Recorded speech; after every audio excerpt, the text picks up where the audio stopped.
Hello, this is Bill Webb, aka Billy Indiana. Today I'm going to recap the games that I played in April 2024, talk a little bit about each game, just a short recap, and tell you which games are my favorites that return to the table and new games to me for the month of April. If you're curious to see what hit the table, stay tuned.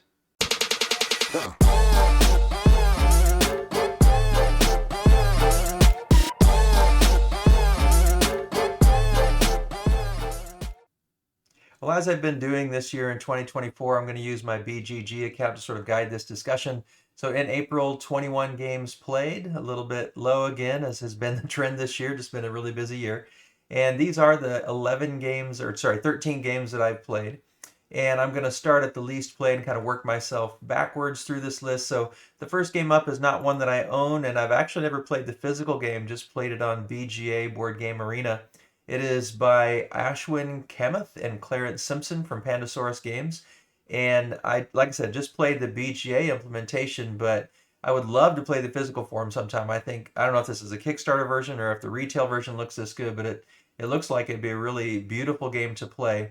And on BGA, the implementation was really nice. I enjoyed it quite a bit. So just looking at this picture, you're going to be manipulating your wolves, your pack of wolves out here on this map, and you each have your player board. And you've got these cards, and each card is double-sided, but you have one that's the same on both sides. And some of the actions you can take during the game require one card of a certain color, like a move action, and then you're going to use that color if you want to move to this terrain. But then some of them take two, so maybe like building a den takes two. And so if you wanted to build a den on green terrain, you could play these two. But you can also see what the other side of these cards are by the corner. And then you can try to get one, two, three of a kind. Some of the things like obtaining another person's den or taking over one of their wolves requires three of a kind. I think it's called howling, if I remember right. I can't remember the exact terminology, it was a bit at the beginning of the month, but I really like that manipulation of trying to figure out how to play the cards. And then out here, there are some lone wolves that you're trying to howl at and try to get them to join your pack. There's there's area majority that comes at certain times of the game, and you can see all the areas around the board and when they're going to be coming up for that area majority contest. So like this is halfway through the game, this is halfway through the game. I think this one might be at the beginning of the game. That one might be at the end of the game, or that might be reversed. I can't remember. I can't tell from these small icons, but you can tell as you're playing the game what's coming up next. And every time you place a den, for instance, or you place a lair, you're pulling these little things off and putting them onto the board, and that's giving you better pack spread or better wolf speed or better wolf range. And so it's interesting. You can also surround these prey out here and hunt them, which gives you victory points. And I really enjoyed the wolves. It was a lot of fun. Just played on BGA, and I feel like I didn't play particularly well strategically, but I would love to play the physical version sometime. Really enjoyed it. One of my favorite games of the month for the new game. So very nice game, the Wolves. And I played Seasons, and this was the first time it's an older game from 2012 by Regis Bonasse. And it's from Libellude, and I have never played it, even though it's an older game, over 12 years, about 12 years old. But it's a dice rolling, dice drafting game, card manipulation, and so you're constantly using the dice to improve how many cards you can play. You can trade in dice to transmute different symbols that you're gaining. So the water and the fire and the plants, you're getting these little token symbols, and you can transmute them to gain victory points. And you're basically just trying to accumulate the largest number of victory points by the end of the game. But all of these cards have powers, and so as you play them down, they're going to sometimes attack the other players. They're going to sometimes give you specific advantages. Let's go the other direction. I think that's just a lot of art in that direction. Maybe this way too. Let's see. There we go. It's another picture here. So you can see the Seasons board and some of the cards on display and some of the different kinds of dice faces and then the different tokens. So there's a lot of take that in this game. And so that was something I think some players may not really appreciate. And the art, I think, some people would really love. And for me, it was fine. I didn't dislike it, didn't love it. I thought it was good, but not great. And there was some luck, you could just draw, some cards could be available to you or you could draw cards that would be, really advantageous to you, or maybe they wouldn't fit into your hand so well. And like I said, there was quite a bit of take luck, or take that. You can see down here, that's one of the mechanisms. And so it's interesting. I enjoyed it. I would like to play again. I thought the BGA implementation was good. I'm not sure playing it with the physical game would necessarily be any better, but I think that take that kind of holds me back from wanting to rank it higher. I did like the trying to strategize about which dice to choose and when to play the cards. So I enjoyed my play of Seasons and would like to try it again. And if anybody had the physical version that I could play with them, I'd be glad to do that. All right, finally back to the list. So River Valley Glassworks. I have to play this one again on BGA again. It's one that was recently kickstarted. A very beautiful game, and I enjoy it. I understood the rules a lot better this time.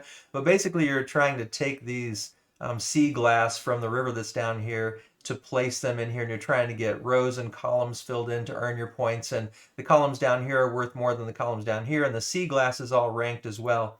And so based on how these, and there's also a lake at the end. So when your pool of these little sea glass runs out that you're using to play, so you have a pool of sea glass you're playing, and if you play this pear shape, then you can take the sea glass to the right or left of it. If you play this hexagon, you can take the sea glass to the right or left of that. And the ones you take, you have to be able to place into your board. And so when you place them down here, if you start a row or a column of blue or green or amber, then you're going to have to continue that with the same color. And you can see this purple's filled up. So if you were to take a purple, it would go up here and be minus points at the end of the games, because there are 7 colors, I think, or maybe there's 8 colors or 9 colors, and you have 7 different ones across the board. And so there's a little bit of trying to predict what you need, and then when every turn, like I said, if you're going to take the sea glass, then you have to play one by shape.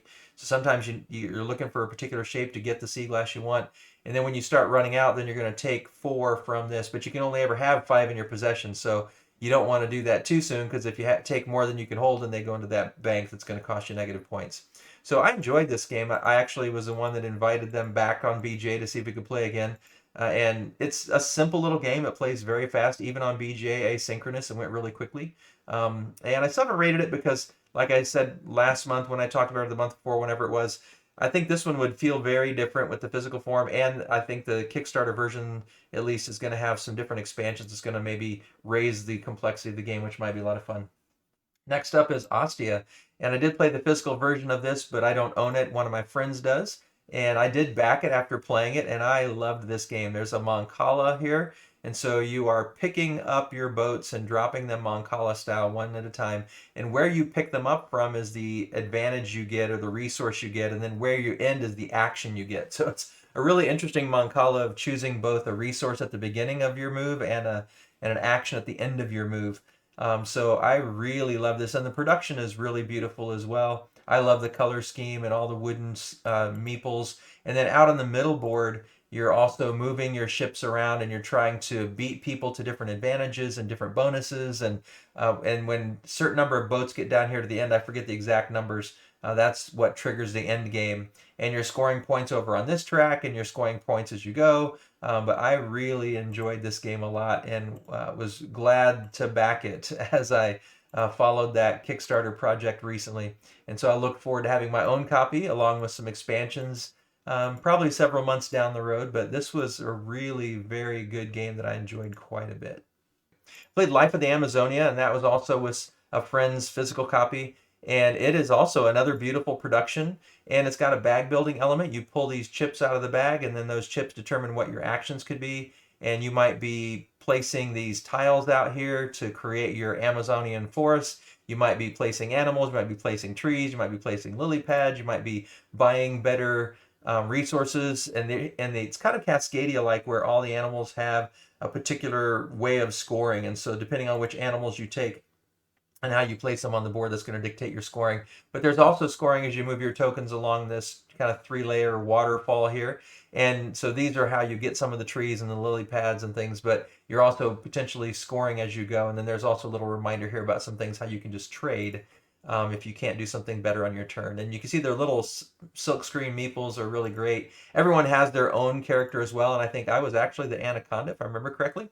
And so your first play is to try to get your own animal out there on the board as kind of your focal animal, but then after that you're going to be choosing from, it probably changes with player count how many of these animals are out there, but we had 4 players. I think there were 8 animals to choose from out there. And yeah, it was just a really fun game. Like I said, it had some Cascadia vibes in some ways of looking at those cards and knowing how the different animals score and trying to draft them at the right times and a range of resources. And then, you know, the resources you start with aren't very good. They're mostly power 1 and power 2, like you see right here. But then you can pay coins to upgrade to a power 4 or a power 3 of all the different resources. And so that's one of the parts of the game, is trying to manage those resources, and a little bit of like a deck builder, but with those tiles, and it's a bag builder, I guess, because you are pulling them out of the bag. So yeah, really enjoyed this one. Very pretty game. Fairly simple. The one thing I would say that held it back just a little bit for me is it seemed to take a little bit of a longer time for the level of the game it was. So I enjoyed it, and I'd be glad to play it again, but it did drag just a little bit for me. All right, The Great Split. Played this one on BGA. And so this was one, I'm not a huge fan of I Cut You Choose, but I do like tech trees, and so it was interesting to kind of coordinate what you got going on up here with what you got going down here. And maybe it was because of the BGA implementation, so maybe I should wait and rank this one after I've played the physical, if I ever get a chance to play the physical version. But the I Split You Choose just seemed a little too obvious, and like there wasn't a lot of weight. When I played Hanamakoji, I just always feel like, oh man, these are tough decisions. And with this, it was like, okay, just any of these seem pretty good. I can make something work out of all of these options. It didn't, I don't know, for me, it just, and maybe I just didn't understand all the nuances of the game the first time through. And like I said, maybe it would feel different if I had the cards in hand. I don't know. It seemed pretty like a good implementation. It went very smoothly on BGA, so I have no complaints about that. But yeah, just, I don't know. You're looking at these, and I'm looking and seeing, well, I'm going to split it pretty evenly, so I'm going to get something good no matter what. And then it seemed like everyone else was kind of doing the same thing, so I always got, you know, something decent. I didn't feel like I was ever really being too strategic in how I put that I Cut You Choose out there. So it felt like such a minimal part of the game when I think it's supposed to be the focus of the game. At least that's the impression I get from The Great Split. But again, maybe I just was missing some of the strategy. But like I said, I really did like the tech trees and manipulating the board and looking at what's going to score next and trying to maximize that per round and moving these things. And it was on BJ, obviously, so it have these dual layer boards with little cubes to move. But yeah, I enjoyed it. It was a nice game, and I might rank it higher if I played the physical version. I don't know though. I guess maybe I just need a couple more plays to see if that I Cut You Choose is really an interesting proposition in the game, whereas to me it felt kind of underwhelming. Bromage is a game that I got to play also on BGA. It's by Pavel Zoba from Road to Infamy Games, and I really like this one. You're putting cheese out onto this middle board, and there's kind of 4 regions, and each region's a little bit of a different mini game. Sometimes you're doing area control, sometimes you're trying to surround things to gain points. And the interesting part about it is you use your workers to put the cheese out there, and the bigger the value of the worker, the better your move, but also the longer it will be until you get that worker back. And so, and you can put berries in your cheese, and you can get milk from the cows, and just all kinds of stuff. The production, I was just on BGA, but even on BGA, the art was really pretty, and the production you can see looks really terrific. So I think it would be fun to play with the physical version. And I enjoyed the strategy of trying to time when I put my workers out there to make sure I never had a turn where I didn't have a worker that I could use, and then time it so that when I really got to the area that I was going to be able to score the most points on of these 4 kind of mini games, that I had multiple workers hopefully to choose from and to use. So there was some interesting timing of the game, and I really liked that timing feature of it. So yeah, I would like to play Fromage again. I'd be happy to play it on BGA again. I like the implementation there. And I think it'd be fun to play the physical version. I don't know if the physical version's out yet. But yeah, a nice little interesting twist on some worker placement. And like I said, the little mini games that are going on there. Enjoyed Fromage. All right, next up, First in Flight. And First in Flight's one that I was given a review copy for, and so I've been playing it quite a few times, played it every player count except for the solo. So I'm still trying to squeeze in a time when I can get a solo play in, and once I do, then I'll put my review up on there. But it's a push your luck game where you have kind of that ratchet system where you can move your worker as far forward as you want to go, but the player that's in last position is always the player that's going to go. And then when you start to decide to fly your plane, you're going to lay down your cards, but all these little firework symbols here, if you get 4 of them, then you're crashing. And the numbers up here tell you how far you're flying before you crash. So this player flipped this one over, got a distance of 1, but a problem arose. And then they got another distance of 1, so now they're at 2, and then they got another distance of 1. And I believe, if I remember correctly, this card that's kind of covered, it only counts as 2 if it's your first explosion. So since this was second, it would just count as 1, I believe, if that's the right card that I'm remembering. So now they're at a distance of 3 with 2 explosions. And on the fourth one, you're going to crash. So they decided, hey, we need to start this landing. And so if they land successfully, they're going to get 5 more distance. But if they crash, they're only going to get 2. And once you start the descent, you can't manipulate your cards anymore, and you have to play 2 more. You can see there, draw 2 more cards. So then this one is fine. So they're 1, 2, 3, 8, 9 potentially, but then boom, they get their crash, and so they're only going to get 2 here. So 1, 2, 3, 4, 5, 6, 7 is their distance. And so these red cards are problems that arise, and some of them are kind of fatal flaws that you're going to have to overcome. And the good thing about you're running your flights, even when you crash, is that now you know what those fatal flaws are, and you can put them in. You put your plane into the hangar on the board, on your player board, so that you can repair it. And so when you see this action here, these are the red cards. But when you see that action that looks like an engine there, that's when you can do a repair. Thought I was already going that way. Let's see if I can find a good picture here of there's a good picture of the board.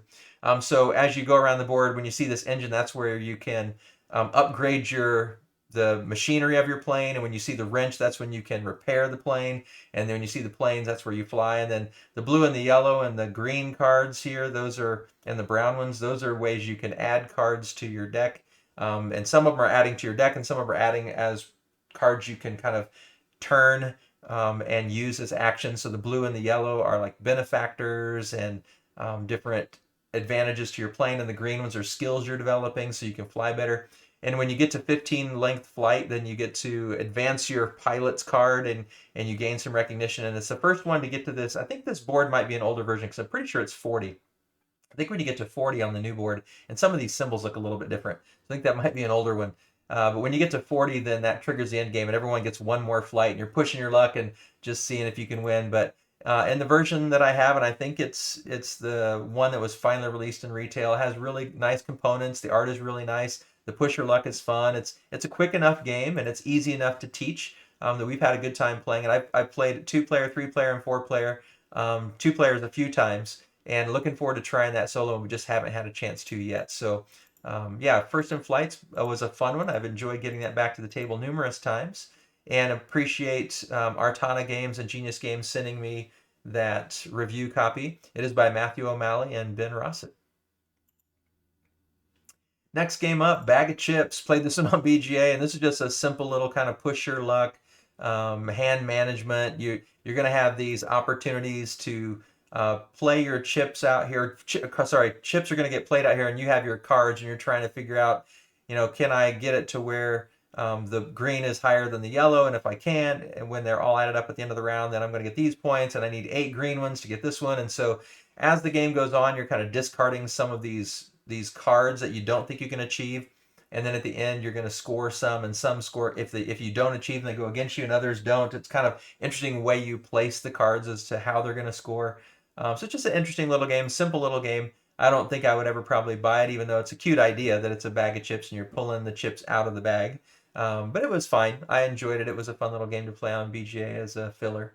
Next up, Arcana Prophetia, a game about fates by the Airy Games. And this was a really interesting one. It's got deck construction, tile placement, variable player powers, variable setup. And one player is basically controlling the game. Let me see I forget the name of that player. That is the Fates. So the Fates are trying to corrupt the Pantheon, and the last sovereign is trying to predict what the Fates are going to do.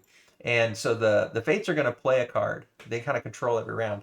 But before they play the card, the last sovereign is going to predict what they think they'll play, and it's by the number that's on the card. And you can only play in certain spots depending on what cards are out there. And so you can predict kind of based on the cards that are out there what they're going to try to do, and all the cards have a different function. So as you get to know the game a little better, you can see, okay, well, right now it wouldn't do them any good to play a 3 because that function won't help them, but if they played a 5 or a 7, so I got a 50-50 chance of guessing which one. And if you guess which one, then you put the card up towards your side as this last sovereign. But if you guess wrong, then they put it up on the red side as the fate. And so some of the cards give both players an advantage. Some only give the fates an advantage. Some only give the sovereign advantage. So, and you can, if they get stuck together, but by these chains, eventually If they get triple chained, then they can't be flipped or moved. And if they're just chained, they can be moved but not flipped. And then you've got these extra bonus actions as the sovereign that you can take. But if you're not careful, they might get wiped off the board. So a really interesting game of predicting what the other player is going to do and then trying to manipulate the powers of the cards. It has really interesting art. I found it pretty intriguing. And it was, I think, probably a Kickstarter version. It was all nice gold foiled cards, really beautiful. And the pieces were all really good quality. So it was a really intriguing game. I enjoyed it. Just played it the one time. And I would like to play it again. I don't know that I would go out of my way to try to purchase it. I'm not super into card games. But of all the card games I played, I would say it was one of the more unique ones. And so, yeah, I enjoyed my play of Arcana Prophetia. Cascadia played a couple times. I just played it online this month. And I've played Cascadia so many times, but I still enjoy it. It's this dual drafting of you're drafting a tile and you're drafting an animal and you're trying to extend your terrains if you can. And you're also trying to put the animals out in the patterns of the cards, kind of like that Life on the Amazonia. And so you're kind of hedging your bets on whether you can get the tile and the animal that you want. And if you place a tile on one of these, or sorry, place a token on one of these tiles that's all one terrain, then you're going to get an acorn. And then if you get an acorn, you can use that to manipulate what you draft here. And so it's really interesting. And there's a lot of cards that come with the version I have. I did back it on Kickstarter a few years back. And I don't have the expansion, the Landmarks expansion. I'd like to try that sometime. But I love the theme of the game. I love the appearance of the game. I love tile placement. And it's even fun on the online game. I played that online game dozens of times while I was waiting for my Kickstarter to arrive. And actually haven't played the physical version in a while. I need to get that back off the shelf. And we're actually getting ready to move up to the Pacific Northwest. So we'll be in the Cascadia region of the world here by the end of the summer. So that's another reason we've been kind of busy. A lot of things transitioning in our lives right now, but excited about them. So that was Cascadia. Next up, EOS Island of Angels. And so this is one that also by King Raccoon Games and Gray Fox Games. They sent me a review copy. And I've played this solo, 2-player, and 4-player. And I played it 2-player a couple times. I would like to play another game of solo, and I would like to try to get a 3-player game in or a 5-player game in, and then put together a review. This is a game that it's interesting. I've played with a couple of my friends who play lots of games, and it's interesting because as you're teaching them the game and explaining the rules, there's a lot that you have to kind of front load because it's asymmetric. So all the different characters, this Quanon character has all not completely, but mostly unique features from their ship to what's on their player board and how the morale that you boost, what actions you get when you do that, and when you increase your rank down here with these black ones, what advantages you get there. So there's a lot to kind of front load and how to play the game and how to play your asymmetric players. And there's kind of a pick up and deliver where you have to go get a blessing tile and take it to the angel and awaken the angel, and then take it to the demon and defeat the demon. But there are these epic quests out here, epic deeds out here that you can accomplish. And all along, you're trying to gain glory points, which are symbolized by, you can see there's 18 glory points here. And your workers, it's basically an action selection where you're putting your workers on one of your 5 heroes. But as you could see from that last picture, if you get this epic deed, accomplish it, you're also going to gain another worker, another hero, and it would just go right here on the edge of your board. And then instead of having 5 places to put your workers down, you'd have a 6th place. And then when you awaken an angel, which is symbolized by these angel wings out there's an angel with the wings and a spear or something. When you awaken an angel, you also get the advantage of that angel, and there's 2 sides of the card. So I won't keep going into the rules. I'm explaining an awful lot here, but everyone I played with has said, wow, every little aspect of this game as you were teaching us, like, oh, yeah, I've seen games do that before. Yeah, I've seen that games do that before. But then when you pull it all together, it comes together in a really unique way. Where I was trying to think, should I do a 3x3x3 review? Because I can do the 3 things I like and 3 things I think people might not like, but I'm having a hard time thinking of games that it's similar to. There's like certain little aspects similar to certain games, but as a whole, it doesn't really remind me. Visually, it kind of reminds me of Tidal Blades, but gameplay doesn't really remind me of much else. So quite a unique game. And looking forward to playing a solo version here soon. And like I said, I'd like to try another round of solo. There's one faction that I haven't been able to play yet, so I'd like to do that because there's 7. There's 5 that come in the base box, and then there's 2 that came with the Kickstarter. So I like to play the last faction that I haven't tried, and I would like to play either a 3 or 5 player game if possible. So before I do my final review, but I'm enjoying this game. It's clever. It feels a little bit fiddly with some of the ways that the board gets manipulated. See if we can show a picture here. Yeah, right here, this little sawtooth connection. I played on a wooden table, which was really tough, and then we played on one that had a nice game topper. And even then, it was just hard to keep these in the right spots. They kept getting bumped, and you're trying to remember, what level are these sawtooths kind of stuck together in. The rest of the dual player board was pretty nice and it worked fine, but this sawtooth thing, even with this deluxe version with the sawtooth connections, I guess the retail doesn't even have those connections, it's just smooth edges, if I'm not mistaken. I think that would be really tough, but it was even tough enough with this. So there's a couple production things that I feel like maybe could have been done a little bit better, but gameplay, I've really enjoyed, and everyone I've played with has also enjoyed. All right, and then last, Hoppy Salmon, won't talk much about this one, but played this a bunch of times when we were up in Seattle visiting our grandchildren. And it's like Happy Salmon, you're playing cards and you're trying to give high fives and fist bumps and smack your hands together as a Happy Salmon. It's just the Easter version where the salmon has bunny ears. And it's just a funny party game that we loved playing with the grandkids, played it a bunch of times. So that was our most played game. So as I look back over the month, a lot of new games. So EOS wasn't new. I have played it last month as well, I believe. I think I played it, no, I guess it was in May. So those were my first 3 plays, and then I just played it this weekend again in May. So that was new to me in the month of April. Cascadia, no, this was new to me. This was new to me. First in Flight I'd played before. Seasons was new. I'd played River Valley Glass. Ostia was new. Life of the Amazonia was new. Great Split new. Fromage new. Wolves new. So a lot of new games this month. And my favorite new game, it's really not even close. Ostia, I really love that game, and can't wait to play it again. Can't wait to get my own copy. That was just a terrific game. So easily my best new game to me. In terms of the games that were back to the table, I'm looking at Hoppy Salmon, Cascadia, First in Flight, River Valley Glassworks. Those were it. And I would say probably First in Flight. Yeah, I mean, I liked River Valley Glassworks, and I always loved Cascadia, but it was fun to get First in Flight back and try a 4-player game. The 4-player game felt really different, because I'd only played several 2-player games and 1 3-player game, and the 3-player game felt a little different. The 4-player game felt very different. So I'd like to play a couple more times, and like I said, try the solo mode, and then give my review for that. So lots of pretty good games. Again, Ostia topping the way, and hopefully you enjoyed kind of hearing my reflections on these games and a little bit about each one. So there you have it. Here's a few of the games I played. These are the only ones that I own physical copies of. But I hope you enjoyed the video. Like I said, I'd love to hear what games of my list that you've played. Tell me what you think about these games or some of the other ones that I mentioned that I played friends' copies of or played on BGA. And I'd also love to hear what you got to the table in April. What was your favorite new game in April? And what was your favorite kind of old classic that you got back to the table again? I'd love to read about that down in the comments. As always, thanks for watching. This is Billy, Indiana, signing off.